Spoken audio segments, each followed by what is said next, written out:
Maximum ரிட்டர்ன்ஸ்னாலே அது Equitas bank FD தான். Download Equitas bank mobile app today. மாண்பு பேரவைத் தலைவர் மிக அருமையாக இந்த சபையை நடத்தி கொண்டிருக்கிறீர்கள். அமைச்சர்கள் பதில் சொல்கிற போது திராவிட முன்னேற்ற கழகத்தை பற்றியும் திமுக தலைவரை பற்றியும் அவர்களுக்கு என்ன மனதில் பட்டதோ அதை சொல்கிறார்கள்.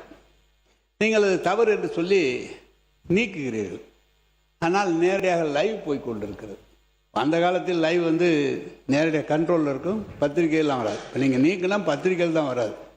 மேலும் காலையிலிருந்து வனத்துறையை பற்றி அவ்வளவு பெரிய விவாதங்கள் நடைபெற்றது. வனத்துறை அமைச்சர் அப்போது வாயை துறக்கவில்லை.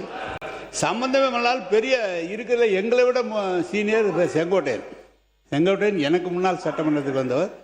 அவருடைய துறையிலே அவர் தலைவருடைய பெயரை சொல்லி இப்படியெல்லாம் பேசுவது என்ன நியாயம்? அப்படி பேசுகிற போது மீண்டும் இவர்களும் பேசினால் நீங்கள் சபையை எப்படி நடத்த முடியும் என்பதை தெரிவிக்க இல்லை. அது இல்லை. மாண்புமிகு பேரவைத் தலைவர் ஏற்கனவே ரூலிங் இருக்குது. இது மாதிரி பல முறைகள் அமைச்சர்கள் பெயரை முதலமைச்சர் பெயரை சொல்வதன் அடிப்படையில் அம்மையார் காலத்தில் இருந்து இரண்டு பக்கம் பல பிரச்சனைகள் வந்த பிற்பாடு ஒரு முடிவெடுத்தார்கள் பேரவைத் தலைவர். அதாவது இன்றைய முதலமைச்சர் மாண்புமிகு முதலமைச்சர் ஏற்கனவே முன்னாள் முதலமைச்சர் என்று தான் சட்டமன்றத்தில் குறிப்பிடவும் பெயரை சொல்லக்கூடாது என்று ஏற்கனவே ரூலிங் இருக்கிறதுங்க. ஆனால் அதை கடைபிடிச்சா இந்த பிரச்சனைகள் பாதி அடங்கிடும். அதனால் மரியாதை குறைவாக இந்த சட்டமன்றம் நடக்கணும். அதனால் அமைச்சர் பெயரை சொல்வதை விட மாண்புமிகு துறை அமைச்சர் என்று சொல்லலாம்.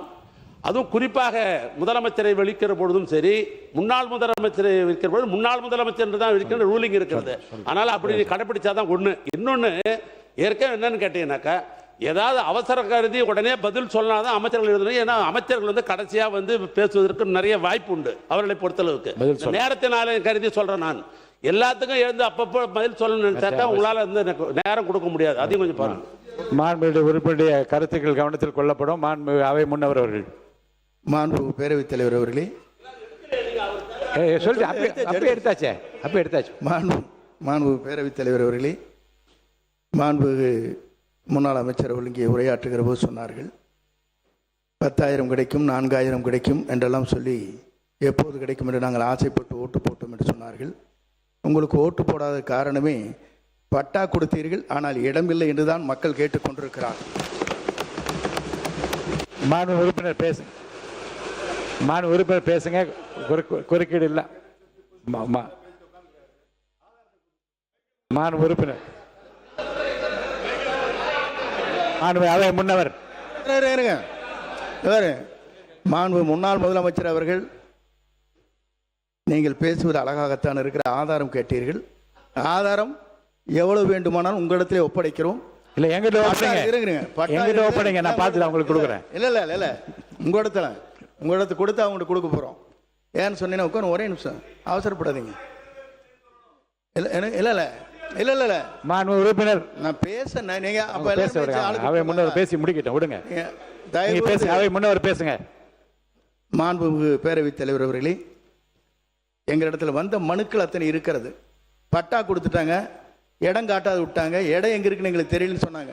அவசர கோலத்தில் இறுதியாக உங்களை ஆட்சி முடிகிற போது 1,00,000க்கு மேற்பட்ட பட்டாக்களை நீங்கள் வழங்கினீர்கள். அதற்கான இடங்கள் பல இடங்களிலே கொடுக்கப்படவில்லை என்ற குற்றச்சாட்டில் இருக்கிறது. ஆதாரம் எங்கள் கையிலே இருக்கிறது. உங்களிடத்திலே ஒப்படைக்கிறோம். மேக்ஸிமம் ரிட்டர்ன்ஸ்னாலே அது எக்விட்டாஸ் பேங்க் FD தான். Download Equitas bank mobile app today.